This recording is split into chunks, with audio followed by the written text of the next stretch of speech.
सतबीर जी, exam जगत platform पे आपका बहुत बहुत स्वागत है। जैसा कि हमें धन्यवाद जी। बताया गया है कि आप असिस्टेंट प्रोफेसर इतिहास के पद पर हुआ है, तो इस उपलब्धि को आप कैसे बयां करेंगे? सर्वप्रथम अविनाश जी, साक्षी जी, जगत जी, आपको व आपके चैनल के सभी दर्शकों को मेरा सादर नमस्कार। हरियाणा लोक सेवा आयोग द्वारा घोषित परिणाम असिस्टेंट प्रोफेसर इतिहास के पद पर मेरा सिलेक्शन हुआ है।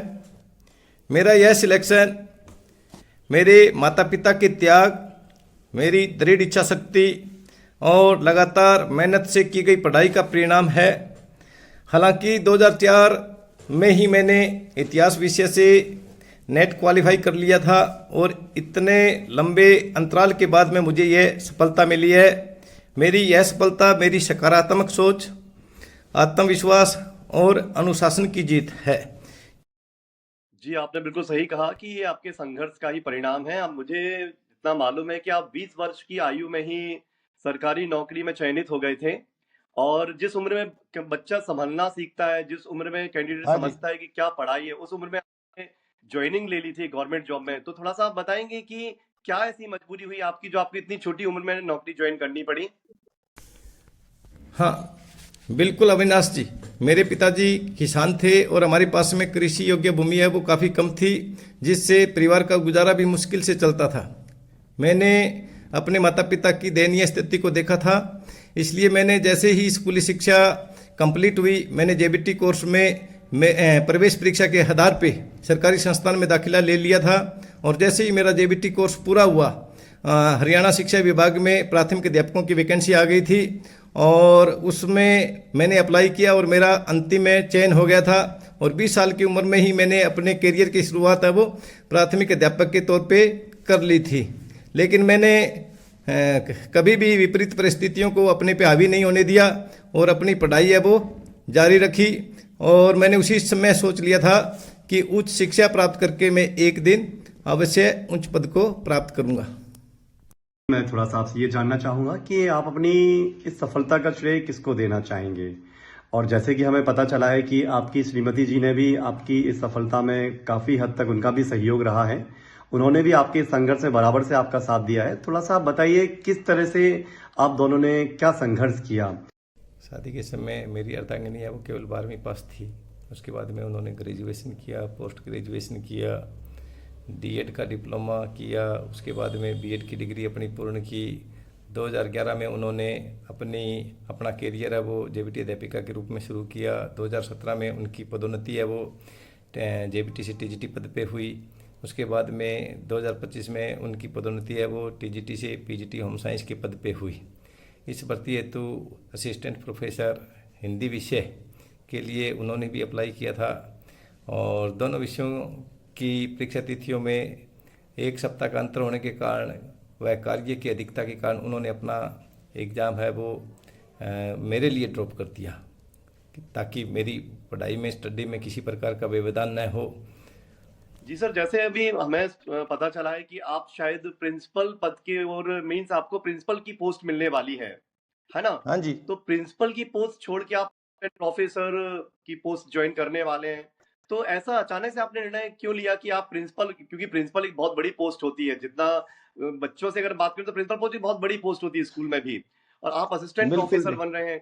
तो क्या आपके दिमाग में आया कि आपने अचानक से प्रिंसिपलशिप छोड़कर आप एक असिस्टेंट प्रोफेसर के रास्ते को अपना रहे हैं? यह मेरे जीवन का महत्वपूर्ण निर्णय है। हाल ही में मेरी स्कूल प्राचार्य पद पर पदोन्नति है वो संभावित है, जो कि एक सम्मानजनक पद है। परंतु मैंने इतिहास विषय से पीएचडी की डिग्री है वो अवार्ड हुई है और मेरा झुकाव है वो शोध और उच्च शिक्षा की ओर है। असिस्टेंट प्रोफेसर के रूप में शोध कार्य के अवसर ज्यादा होते हैं। विद्यार्थियों को प्रतियोगी परीक्षाओं के लिए मार्गदर्शन देने का अवसर भी वहां पे ज्यादा है। अकादमिक योगदान का जो दायरा है, क्षेत्र है वो वहां व्यापक है। तो इसलिए पद है वो बड़ा नहीं होता, उद्देश्य बड़ा होता है। इसलिए मैं असिस्टेंट प्रोफेसर पद को प्राथमिकता दे रहा हूँ। जी, बहुत अच्छा लगा जान के कि आप इतना मतलब इतना मेहनत करने के बाद आप इस मुकाम तक पहुंचे हैं, है ना? आगे मैं जगत जी से बोलना चाहूंगा। जगत जी की अगर कोई क्वेश्चंस हो तो प्लीज। जी जी। जी सतबीर जी, हमें एचपीएससी इंटरव्यू का जो एक्सपीरियंस है वो आप शेयर करें इस वीडियो के माध्यम से। आप तो ऑलरेडी वर्किंग थे, तो एचपीएससी में इंटरव्यू में जब आप गए तो आपसे कौन-कौन से प्रश्न पूछे गए? जी, मेरा साक्षात्कार है वो एचपीएससी में 12 फरवरी को सेकंड शिफ्ट में हुआ। मेरा बोर्ड नंबर 3 था, जिसके अंदर 4 सदस्य थे। मेरे से सबसे पहले यही प्रश्न पूछा गया था कि हरियाणा सरकार की सुपर 100 योजना क्या है, आप उसको विस्तार से बताइए। उसके बाद में इतिहास के विशेषज्ञों ने मेरे से कुछ प्रश्न किए, जिसके अंदर शामिल थे कि आपने अभी हाल ही में कौन सी इतिहास की पुस्तक पढ़ी है, उसके लेखक का नाम बताइए, उसके प्रकाशन का नाम बताइए, और ये पुस्तक है वो कहाँ से प्रकाशित होती है उसके बारे में बताइए। उसके बाद में दक्षिण के जो अलवार और नयनार संप्रदाय हैं उनके बारे में मेरे से प्रश्न है वो किया गया। उसके बाद में इतिहास क्या है, ये रचना किसकी है, उसके बारे में पूछा गया। उसके बाद में एक बोर्ड की महिला सदस्य ने मेरे से ये पूछा कि अगर आपको संविधान लिखने को कहा जाए तो आप इतिहास के विद्यार्थी होने के नाते संविधान को कहाँ से लिखना शुरू करोगे। इस बारे में सिचुएशनल प्रश्न है वो मेरे से पूछा गया। जी, जी। तो जी बीच में काफ़ी टाइम आपने जैसे असिस्टेंट प्रोफ़ेसर की कभी पहले भी एग्ज़ाम दिया था, इससे पहले भी? बिल्कुल जी, मैंने पहले भी एग्जाम दिया था। जैसे मैंने 2004 में जिस तरह ये नेट का एग्जाम पास किया, तो मैं ऑलरेडी जॉब में होने के कारण यहाँ पे हरियाणा में क्या था कि गेस्ट लेक्चरर लगते थे। तो मैं गेस्ट लेक्चरर तो ऑलरेडी नियमित जॉब में होने के कारण वहाँ ज्वाइन नहीं कर सका। लेकिन पहली बार मुझे हरियाणा के अंदर 2009 में असिस्टेंट प्रोफेसर की विज्ञप्ति आई, और उस टाइम केवल सामान्य वर्ग में 10 पोस्ट थी। मैंने 3 गुना का नियम था उस टाइम पास करवाने का, और मैंने वो परीक्षा पास की और इंटरव्यू तक पहुंचा।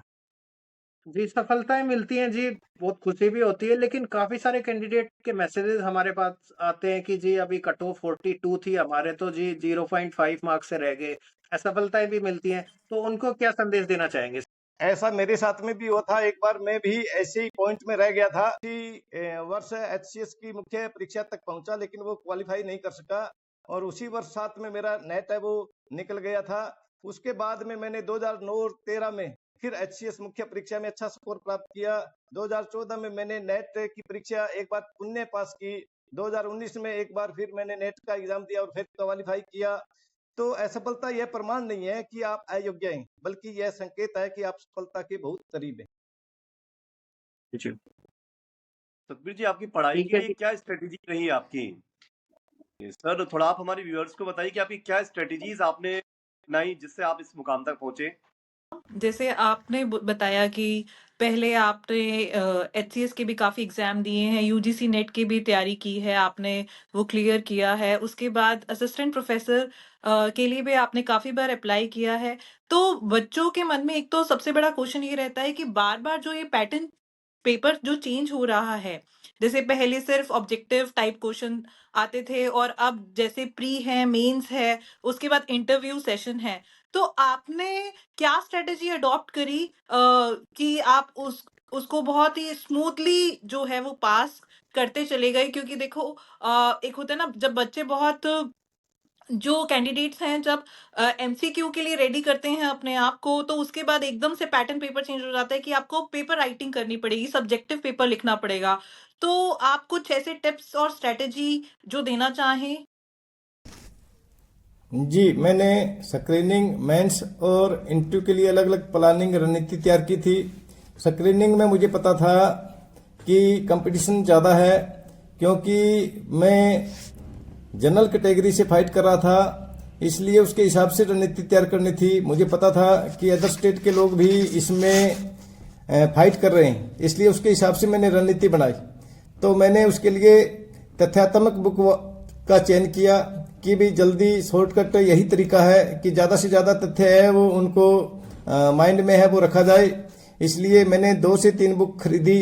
उसके बाद में उन बुक्स की सहायता से मैंने अपने खुद के नोट्स भी तैयार किए। उसके बाद में मेंस एग्जाम में मुझे पता था कि 15 क्वेश्चन है वो 3 घंटे में लिखना है, वो काफ़ी टेढ़ी खीर है, इसलिए मैंने ज़्यादा से ज़्यादा लिखने का अभ्यास किया, और स्टॉप वॉच की सहायता से 15 क्वेश्चन है वो मैं लिख करके रोजाना लगभग एक बार देखता था, और इसमें मेरी सहायता एज ए सुपरवाइजर मेरी अर्धांगिनी ने की थी। तो मैं रोजाना लगभग एक पेन है वो खाली कर देता था।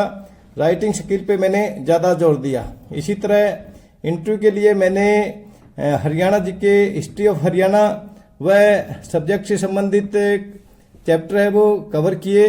उसके बाद में मैंने डेमो टीचिंग के लिए माइक्रो लेसन 3-3 मिनट के तैयार किए। इस तरह मैंने अपनी प्लानिंग से जो मेरा टारगेट था वो पूर्ण कर लिया। मतलब आपने बिल्कुल स्टॉप वॉच लगाया, टाइमर लगाया काफी हाँ, स्टॉप वॉच लगा क्योंकि ताकि मैंने आप उसको टाइम के मैनेज हिसाब से कर अटेम्प्ट सके। किया। हाँ जी। जी, जी, ये बहुत अच्छा सर। सर एक चीज़ और देखो आपकी जर्नी काफ़ी इंस्पायरिंग है, काफ़ी मोटिवेट कर रही है, ना कि यूथ को बल्कि जो ऑलरेडी वर्किंग में हैं, कि कैसे आप अपनी प्रोग्रेस के लिए जो भी नई अपॉर्च्युनिटीज़ आ रही हैं, आप उनको अवेल करें। तो कभी आपके बिल्कुल जी। मन में ये हेजिटेशन हुई कि जो अगर मैं इस परीक्षा के लिए जाऊँगा तो मुझे काफ़ी यंग माइंड्स मिलेंगे, काफ़ी जो न्यू एजुकेशन है, जो अपकमिंग करंट अफेयर्स हैं, मैं कभी उनसे छूट ना जाऊँ या फिर